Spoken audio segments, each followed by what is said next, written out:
In June 1099, after 3 years of unimaginable hardship, the Crusaders finally saw it.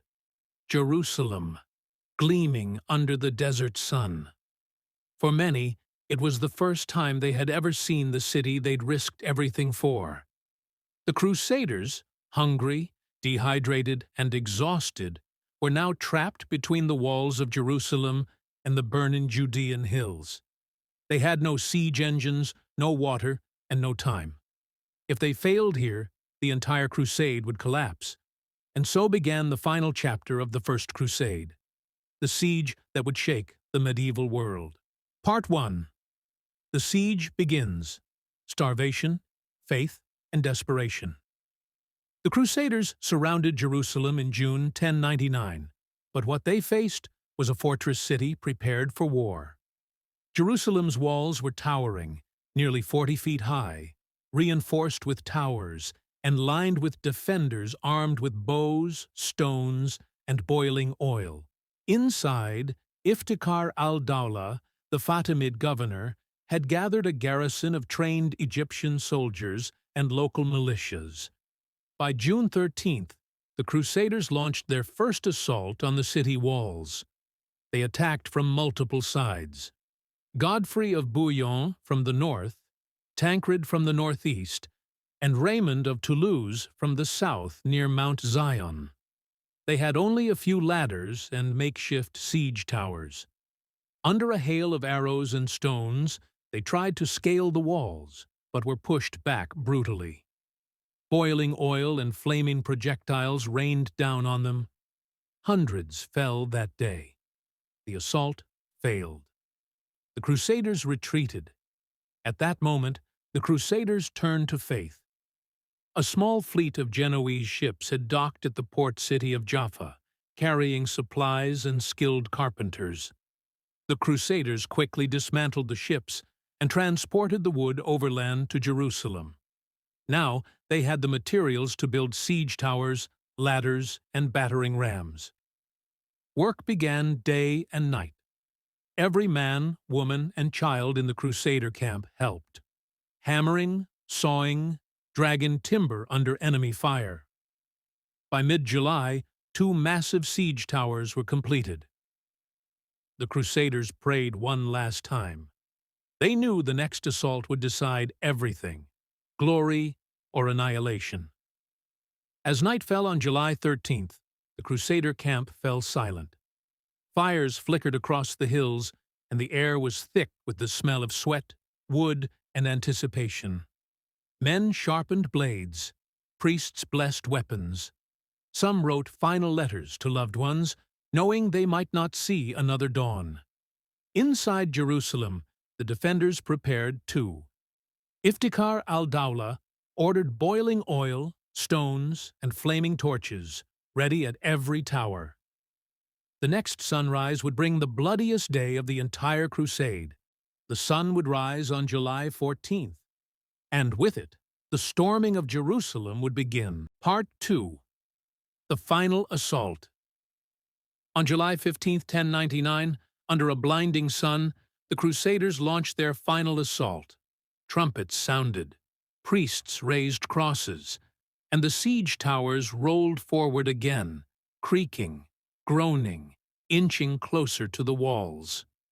At the front of the northern attack, Godfrey of Bouillon, Tancred, and their men climbed the tower's top platform, firing arrows and hurling stones. The defenders tried to set it ablaze, but the soaked hides held firm. As the tower reached the walls, a Crusader knight dropped a plank across the gap, a bridge from the tower to Jerusalem's battlements. Godfrey himself led the charge across it. He was said to have planted his banner, a golden cross, on top of the wall. Moments later, Tancred's men followed. The Crusaders had breached Jerusalem.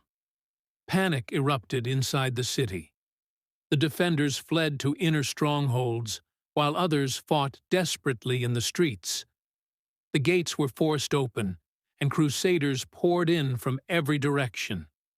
From the south, Raymond's forces entered near Mount Zion.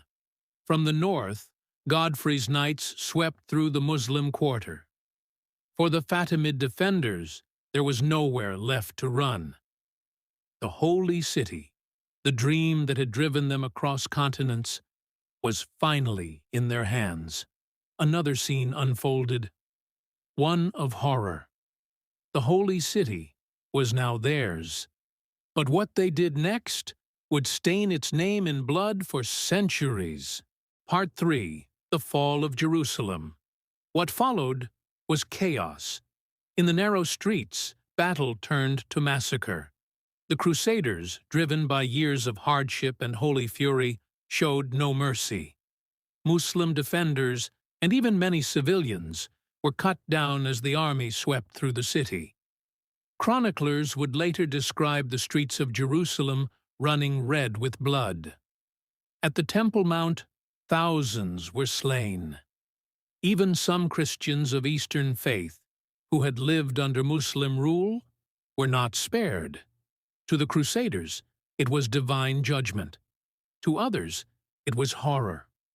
When the killing ended, a strange silence fell over the city. Crusaders walked barefoot to the Church of the Holy Sepulchre, the tomb of Christ. Many wept openly, their swords still wet with blood. They believed their sins had been washed away, that they had fulfilled God's will. They had taken Jerusalem. Part 4. Aftermath and Legacy. On July 15, 1099, Jerusalem was under Christian rule for the first time in nearly 5 centuries. Godfrey of Bouillon refused to call himself king, saying no man should wear a crown of gold in the city where Christ wore a crown of thorns. Instead, he took the title Defender of the Holy Sepulchre.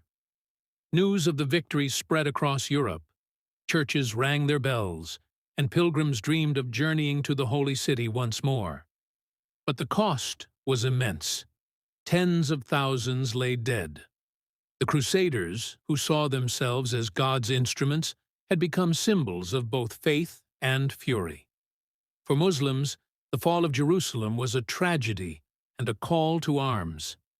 Decades later, new leaders, men like Saladin, would rise, determined to reclaim what had been lost. The capture of Jerusalem in 1099 was not the end, but the beginning, the start of centuries of struggle between faiths and empires, between the sword and the soul. And yet, through all the blood and belief, one truth remains. Men came to die for what they believed was sacred. And in the heart of that holy city, history was written in both glory and grief. The walls of Jerusalem still stand, but beneath their stones lies a story, written not in ink, but in blood, faith, and fire. And the age of holy war began.